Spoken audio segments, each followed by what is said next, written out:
కేసీఆర్కు 10 ఏళ్ళు అధికారం ఇస్తే ఏం చేసిండు? ఉద్యమకారులకు గుర్తింపు గౌరవం దక్కలే. కేశవరావు జాదవ్కు అధికారికంగా అంత్యక్రియలు చేయలే. తెలంగాణేతరులకు మాత్రం లాంఛనాలతో చేశారు. రవీంద్ర భారతిలో ఎవరెవరివో విగ్రహాలు పెడుతున్నారు.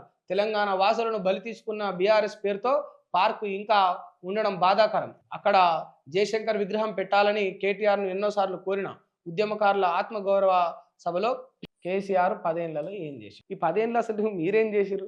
The only question. సింపుల్, పెద్దగా ఏం ల్యాగ్ కూడా అవసరం లేదు. 10 ఏళ్లలో కేసీఆర్ ఏం చేసిండంటే 10 ఏళ్లలో మీరేం చేసిండ్రు madam? Only one and only question ఒకటే నేను అడిగేది మిమ్మల్ని. 10 ఏళ్ళు కేసీఆర్ ఏం చేసిండంటే 10 ఏళ్లలో మీరేం చేసిండ్రు? అధికారం పోయినాక ఎందుకు బయటకు వచ్చిండ్రు? ఉద్యమాన్ని వ్యతిరేకించిన వాళ్లకు బీఆర్ఎస్ పార్టీ స్థావరం ఇచ్చిందంటే మరి బీఆర్ఎస్ పార్టీలో మీరు కూడా ఉన్నారు కదా, అప్పుడే ఎందుకో చెప్పలేదు? ఒక కేసు పడి తిహార్ జైలుకు పోయి విభేదాలు వచ్చి కుటుంబాంతో బయటపడి పార్టీ నుండి మిమ్మల్ని గెంటేస్తే సస్పెండ్ చేస్తే అప్పుడు మాట్లాడతారు ఇవన్నీ. అంటే మీ వ్యక్తిగతంగా డ్యామేజ్ అయితే కదా తప్ప మీరు మాట్లాడరు. జనాల తరఫున మీరు స్టాండ్ తీసుకోరు. హౌ పీపుల్ ఎట్లా నమ్మాలి మిమ్మల్ని? ఎంత గొర్రెలే కనిపిస్తున్నారా? 10 ఏళ్లలో మా బాబు గొప్పోడే, మా అన్న గొప్పోడే, మా హరీష్ అన్న గొప్పడే అన్న మీ నోరు ఇవాళ మిమ్మల్ని సస్పెండ్ చేయగానే వాళ్ళు రాక్షసులు, దయ్యాలు, భూతాలు అయిపోతే జనాలు ఎట్లా నమ్ముతారు? మీకు అధికారం ఉండంగానే అధికారంలో ఉండే అన్ని సౌలతులు ఉండి మీరు బయటకు వచ్చి ఈ నిజాలని చెప్తే అరే అక్క ఎంత మంచిదిరా, అన్నీ ఉన్నా కూడా ప్రజల తరపున నిలబడి వాస్తవాలను బయట పెడతా ఉందిరా, మాట్లాడుతుందిరా అనిపిస్తుంది. ఉన్నాయని ఊసిపోయిన తర్వాత బయటకు వచ్చి ఓ వాళ్ళ దొంగ వీళ్ళు దొంగ అంటే నమ్ముతారా? నాకు అర్థం కాదు. కానీ అసలు కేసీఆర్ ఏం చేసిండు? కేసీఆర్ ఏం చేసిండు? కేసీఆర్ ఏం చేసిండు అంటే కేసీఆర్ ఏం చేయలేదా? కేసీఆర్ ఏం చేయలేదా? మిమ్మల్ని ఉద్యమంలోకి తీసుకురాలేదా?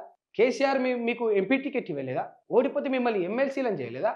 కేసీఆర్ మీరు జాగృతిని పెట్టుకుంటారని మీకు అది ఆహ్వానించలేదా? మీకు సపోర్ట్ చేయలేదా? ఇప్పటికీ కూడా కల్వకుంట్ల కవిత అనే అంటారు. కేసీఆర్ ఏం చేసిండంటే కల్వకుంట్ల అని ఒక బ్రాండ్ ఇయ్యలేదా? ఏం చేసిండు కేసీఆర్? ఒక గొప్పింటి బిడ్డను చూసి మీకు పెళ్లి చేయలేదా? కట్నం వేయలేదా? కోటీశ్వరరాలని చేయలేదా? ఇవన్నీ చేయలేదా కేసీఆర్? ఉన్న ఆస్తులన్నీ తెలంగాణ బిడ్డల పేర్ల మీద రాసి నేను ఉట్టిగానే ఊకుంటే ఏంది మీ భవిష్యత్తు ఏంది? మీ ఆర్థిక స్తోమత ఏంది? మీ పరిస్థితి ఏంది? వన్స్ కేసీఆర్ గారు ఆ డిసిషన్ తీసుకుంటే మీరు ఎవరినని అనుకోండి. కానీ ఆఖరికి కన్న తండ్రి విషయంలో వాడెవడో గొట్టం కాదు, నిన్న ఏమనాలో అర్థం కాదు నాకు. కానీ ఏదో మైక్ ఇచ్చినట్టు ఫస్ట్ టైం ఉన్నట్టు మైక్ ముంగట ఇక ఉంటుంది కదా జోషు.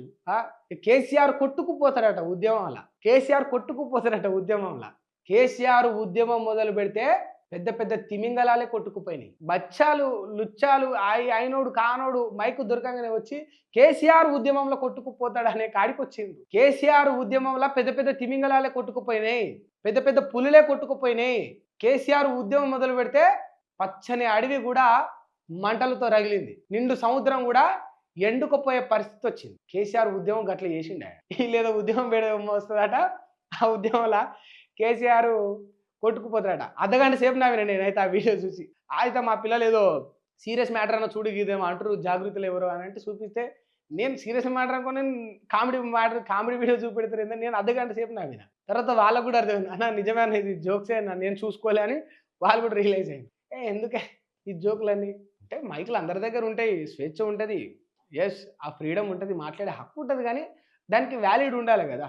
అది మాట్లాడే మాట జనాల్లోకి వెళ్తే జర వాళ్ళు కూడా అబ్బాయి ఏం చెప్పిండ్రా పిల్లగాడు, వాస్తవమే చెప్పిండు అని అనిపించాలి. కేసీఆర్ ఉద్యమం చేసినప్పుడు ఆయన లాగలని నేర్చుకుంటో లేదో మరి